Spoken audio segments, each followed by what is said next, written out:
John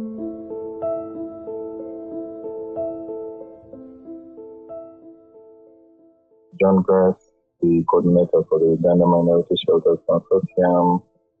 We provide protection services to help victims of violence and homelessness. Physical or cyber threats are more or less activities that are damaging or malicious or destructive in nature that are mostly applied to digital technologies or online spaces through maybe cyberbullying or harassment or hacking, and the intent of the perpetrator is basically to gain full control over the victim's personality, information, personal life, and decision-making mechanism.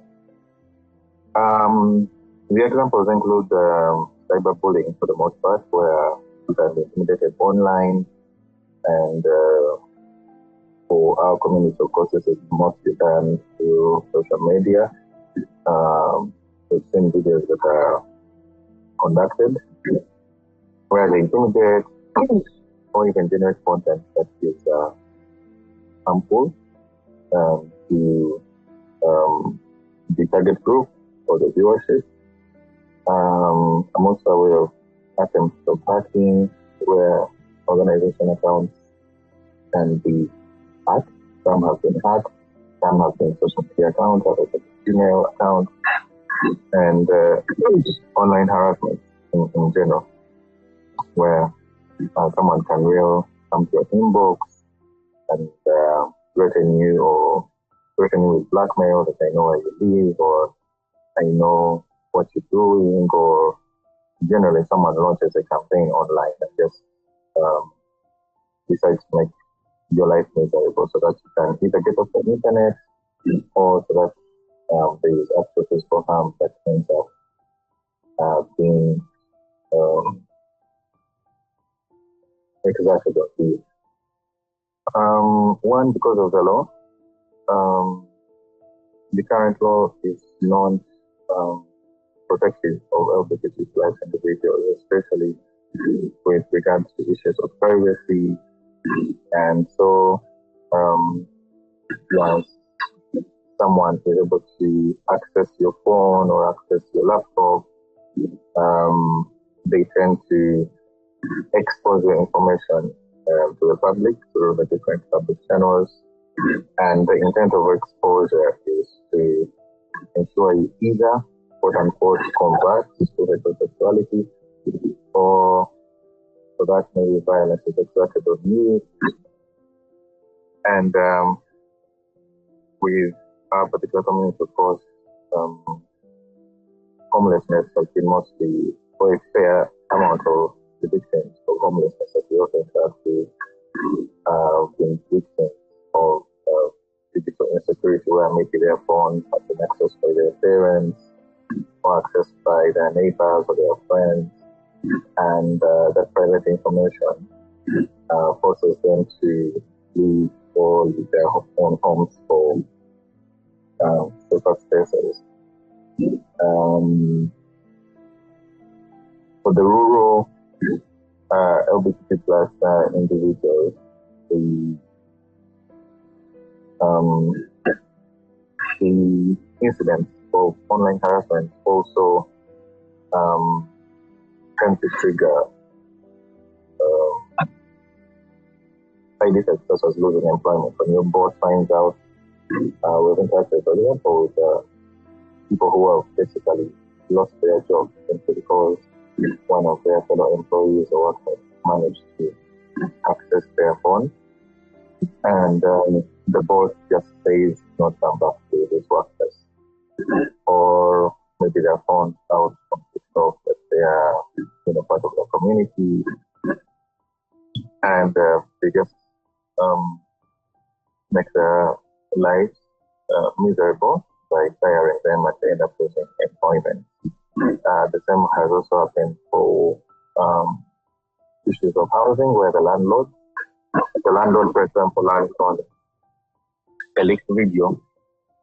For example, recently there are some videos about leaks of LGBTQ plus individuals engaging in sexual activity.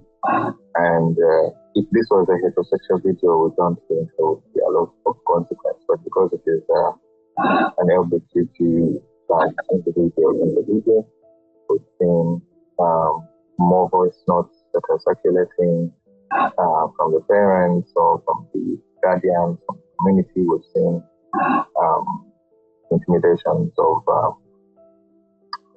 they targeted where they were staying and they raided them, implying that this particular different security for our individuals. If they had been heterosexual people, it's possible they would not have been targeted, but because these are people of the LGBT plus community, employment and housing becoming immediate consequences and challenges for them.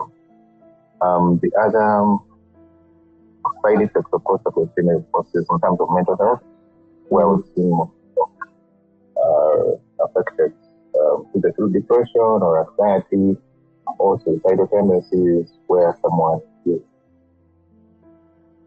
just overwhelmed by constant online harassment that we face as a community, especially with targeted attacks. Wake up and someone has made a full live video on TikTok about your sexuality and who you date. So we also see this as a direct impact that arises from this insecurity. For spaces where particular individuals can connect from, such as Uganda, we have seen more instances of blackmail, where a one Morris, the torturer, for example, has been meeting and going on blind dates with security officers and police, and they show up on the blind date and they extort the things where they tell them, you sent us your needs, you sent us your photos, we have the evidence, you had an intention to commit the crime of homosexuality, and so their safety is immediately compromised. Most of them end up being arrested, others end up being beaten at the sites where they've agreed to meet, and I believe this form of violation tends to affect the individual in multiple ways, right? The contact of the confiscated phone, because some phones sometimes are confiscated during that particular interaction, and then you can access with the contacts of the affected victim, and they reach out to whoever in that particular phone that so and so is a homosexual, and easily informed, or if at all they have access to, you can even tell you unlock the phone, and they have full access to the entire phone walls and ask for the password. And they distribute or share information from the phone, with WhatsApp groups to join them and take note of the numbers and lure more people into the digital side. By design, the system, what the current justice system, well, you go to the same police that has already arrested you, you just end up self-penalizing yourself. If, for example, I wanted to gun report someone who has leaked my video, the moment I go to the police station and they realize that the video which was leaked was actually made by LBKT individuals, all of it happened. My case is rendered invalid. It's no kind of justice for whoever leaked it. There's no effort to investigate. There's no effort to hold the perpetrator accountable. And even with complaints about online harassment, the moment we say maybe let's take advantage of the Computer Misuse Act for harassing LGBTQ plus because if the content is talking about who I am, what I do as an activist or as an individual, how I identify my sexual orientation, it becomes difficult to seek redress in those kind of legal spaces, such as the police and other local authorities, just because of the nature of content that is involved in the actual digital threat. So if it is blackmail, and go to the police and tell them someone is blackmailing me because I'm homosexual, the police will definitely end up arresting you for being homosexual first and support whoever is blackmailing you in an attempt to make you, quote unquote, leave homosexuality.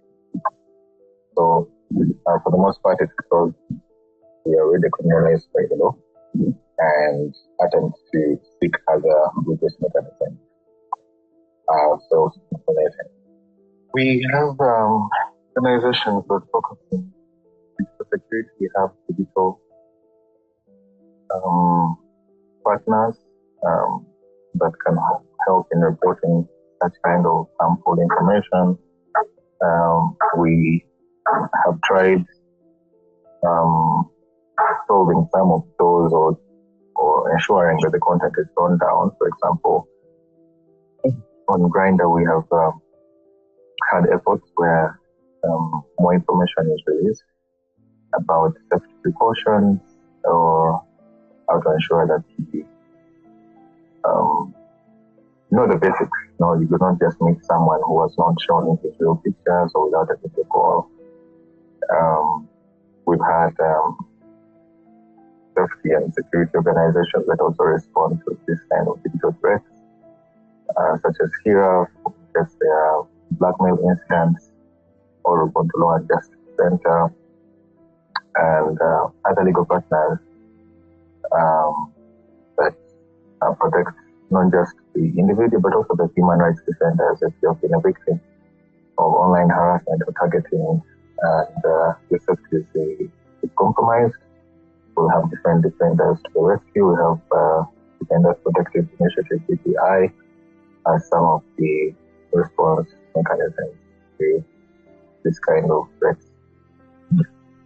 I wouldn't realign them, but there's always a component of digital insecurity in the instances leading up to homelessness. So some will be work-related, where, as I mentioned, a work colleague or even your boss finds out either through the online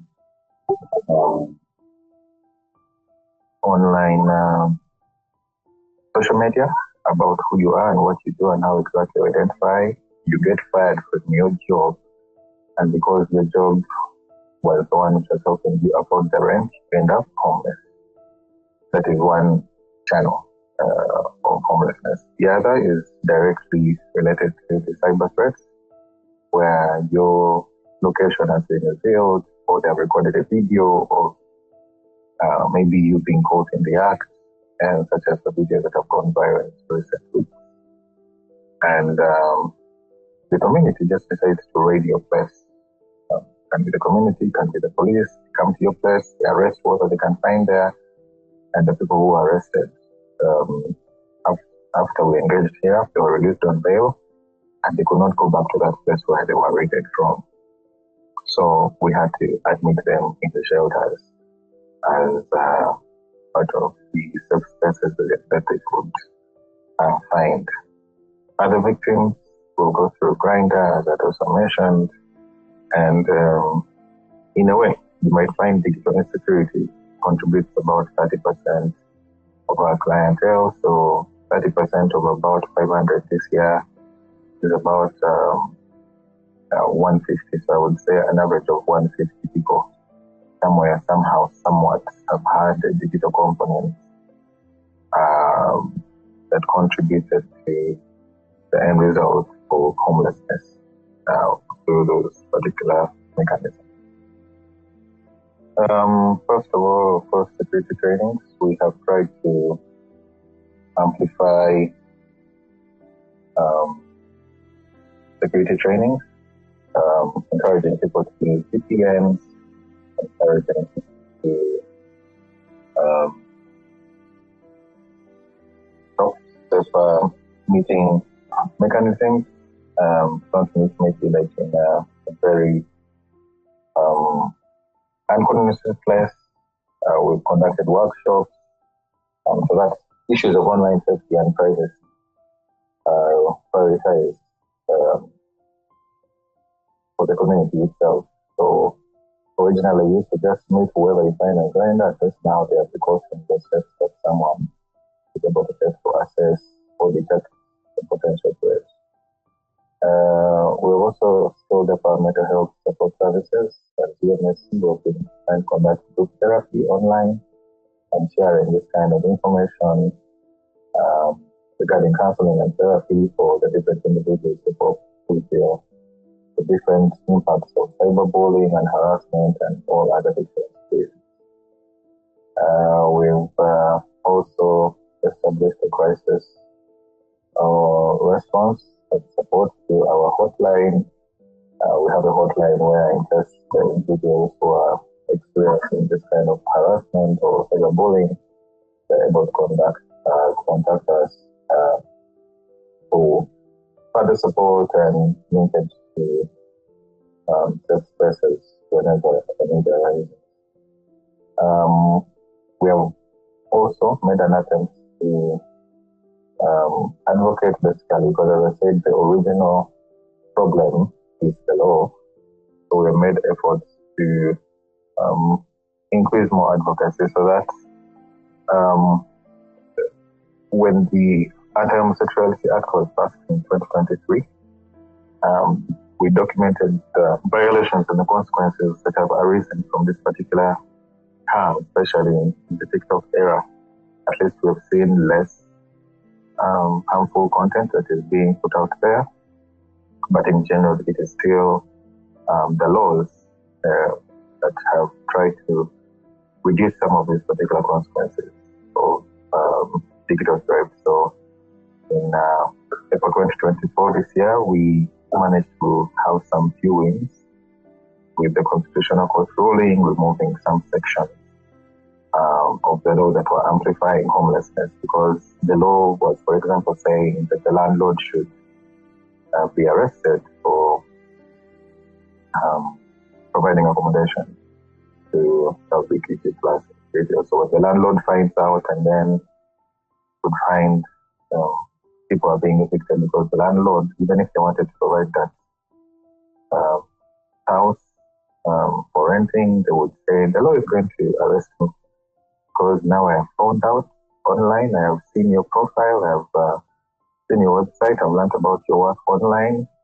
They're going to say that I knew and I'm going to be arrested. So we're still advocating for the elimination of the anti-homosexuality law as part of our strategies, so that issues of online harm and misinformation and disinformation, and in general promoting digital rights, are beneficial for our community.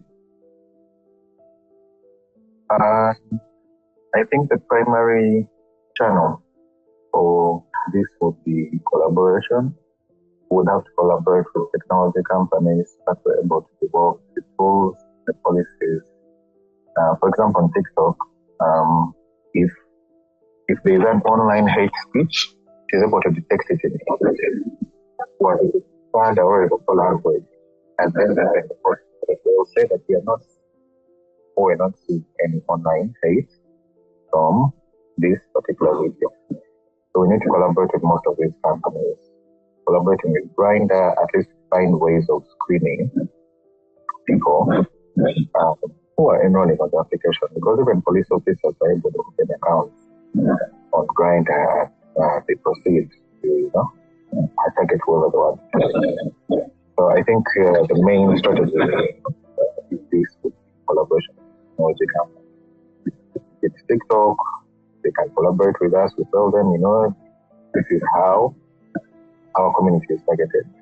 The words like you see, words like, see as at least if a video is detecting that kind of word or language, it should be eliminated or put down. If it is Facebook or Twitter and someone has posted that the LGBT plus people in Uganda should be beaten or harmed, it should be turned down. So I think the main strategy for that would be enhanced collaboration with the service providers who are providing these online spaces for spreading the hate and the harassment. I think we can agree that the online spaces have been both beneficial to the community. We have been able to connect with more people in the community through this kind of spaces. But we can also acknowledge the harm that this has come along with.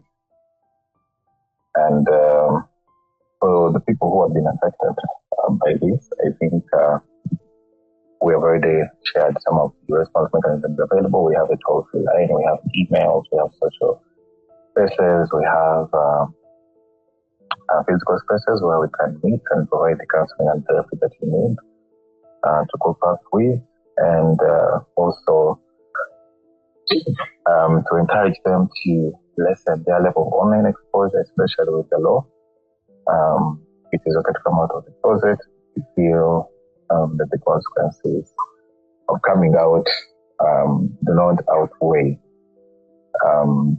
the benefits of coming out, because we are all different and not everyone is going to definitely be in the closet, but we have to come out safely, having weighed the environment that we are living in. And when you see maybe me doing a TikTok live and I'm having rainbow colors, or my profile is posting this, or my social media is having LGBTQ content, that is going to be quite different from any other person who believes because they have done it and so should you.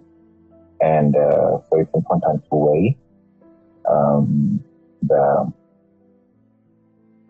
situations that one man's or one person's digital security is definitely going to be different. If someone is using an iPhone, another one is using an easily hacked Android phone, maybe those could be different technologies which could be adopted by the perpetrators. So I think it's just going to be important to continue exposing ourselves to further new developments, what is happening in the digital spaces. We have artificial intelligence. We can take advantage of AI for guidance on decision making regarding how best to utilize the online space. Yeah, thank you, Kimeti, and hope that this will one step bring us closer to a safer online and physical environment for LGBT plus individuals. Thank you once again and have a blessed day.